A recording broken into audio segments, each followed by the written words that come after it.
Hello guys, এই তো আমাদের ঈদ প্রিপারেশন চলতেছে। তাই আজকে আমি সকাল সকাল কিউইকে গোসল করিয়ে দিছিলাম, ও রোদ পোহাচ্ছিল।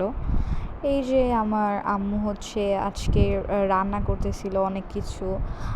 যেহেতু আজকে আমরা দাদু বাসায় চলে যাব, কিন্তু আমার বাবা আজকে থাকবে, বাবা হচ্ছে কালকে যাবে।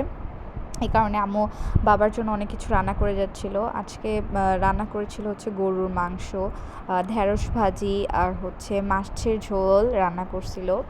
আর এইদিকে আমাদের অনেক গোছানো গাছানি ছিল, তো আমরা হচ্ছে রেডি হচ্ছিলাম যে যার মতো। রেডি হতে আজকে অনেক টাইম লাগছিল, কারণ অনেক কিছু গোছাইতে হয়। যা এমনিও আমাদের হেল্পিং হ্যান্ড আছে, তাও নিজেদের একটা গোছানো গাছানি আছে, তো সব কিছু মিলাই আজকে অনেক বিজি ছিলাম সারাদিন। তারপরে এই তো আমাদের হচ্ছে যাওয়ার সময় হয়ে গেছিলো, তো আমরা সবাই রেডি টেডি হয়ে চলে গেলাম। আর এই যে আমরা যাচ্ছি এখন। আর এই যে আমার কিউই হচ্ছে খুবই দুষ্টু, আপনারা জানেন।